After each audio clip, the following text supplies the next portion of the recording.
The waters off of Cape Hatteras are known as the graveyard of the Atlantic. Tens of thousands of ships and tens of thousands of souls have gone down in those waters and met their end. The weather is awful. The waters are treacherous, but not nearly as treacherous as the pirates.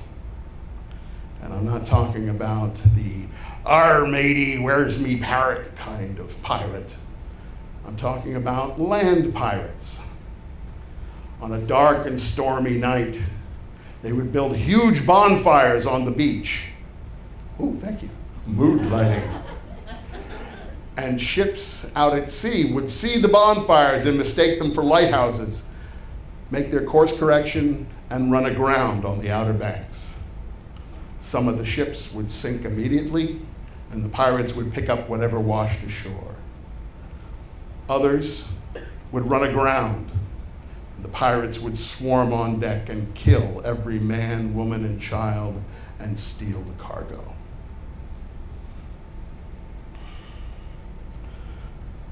Many of the souls aboard those vessels died in their sleep, so they weren't given the opportunity to pass on, to go into the light. And as legend has it, they still roam the shores of the Outer Banks, not alive, but not quite yet passed on. And that was the story I was going to use to scare the living shit out of my kids. The ghost story told on the beach when we visited the Outer Banks. I had primed them for weeks. I dropped in all the little history notes and told them how things were happening, and then I was gonna hit them with the ghost story on the beach. So we go down, we build a bonfire on the beach, we roast some weenies, we make some s'mores. It is the perfect night for a ghost story. Full moon, but hidden behind the clouds. So the light has this eerie glow on the beach.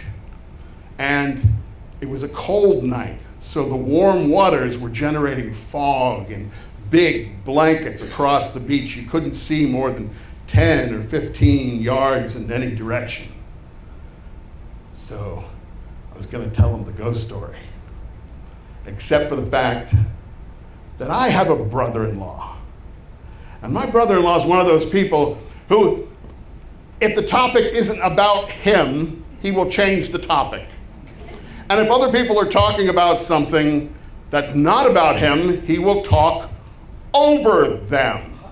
Do you know how hard it is to tell a ghost story while someone is yak, yak, yak, yak, yak, yak, yak, yak, yak, and no amount of, "Hey, please, let me tell the ghost story," would get him to shut the hell up.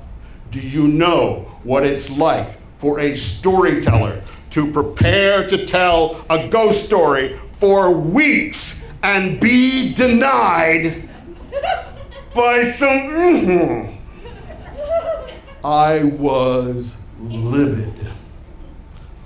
I did the best thing for the family. I got up and stormed up the beach. There was another bonfire like a mile up the beach. I just decided I was just going to walk it off. I headed for the light and I was walking up the beach. And I'm walking and I'm walking and I'm walking. And I come through this fog bank and I notice walking along the water, there's a couple arm in arm. He's wearing a top hat, tails. She's wearing a full-length Victorian gown, high neck all the way to the ankles, big hat, ostrich feather. Now, I didn't think much of it because, I was still pretty pissed. And, I'm from Philadelphia. We got Ben Franklin's and Betsy Ross's walking around all over down there. So I keep walking, and I'm walking, and I'm walking, and I'm walking. I come through another fog bank. And there's another couple walking arm in arm along the water's edge. This time it's two women, full-length Victorian gowns, big hats, One of them has a parasol at night. And I'm thinking, okay, this is weird, right? And that's when I hear the music. This music appears out of nowhere. And it's not like somebody switched on a boombox. There's an instrument playing somewhere, and it's like a calliope on a merry-go-round, and it doesn't really have a melody. It just kind of like drones, and it swirls around me, and it's in front of me and behind me and out over the water. So I keep walking. And I walk, and I come through another fog bank, and I look over, three-piece suit, bowler hat, woman in a long Victorian gown. And that's when it occurred to me. These would have been the characters in the ghost story I was going to tell. So now, I'm freaked. I'm closer to the next bonfire, so I hightail it toward the bonfire. And as I walk, I get closer. I see there's 3 figures standing around the bonfire. And as I get closer, I notice one of them's wearing a tuxedo, one of them's wearing like priestly vestments from the 1800s, and the other one's dressed like an old British sailor, and he's playing a hurdy-gurdy. And that's the music I'm hearing, swirling around. And now I'm pretty panicked. And that's when the moon came through the clouds. And I turned and I looked back in the direction that I came. And now I can see down the beach, and I can see a parade of people in Victorian garb walking along the water arm in arm. And at the far end of this parade is a figure all in white floating over the water. And at that moment, one of the guys steps towards me and looks at me and goes, "Who the fuck are you?" And I said, "Dave?" And he said, "Well, Dave, you're interrupting my wedding, man." It seems I had stumbled into a midnight steampunk wedding on the beach. That's my ghost story.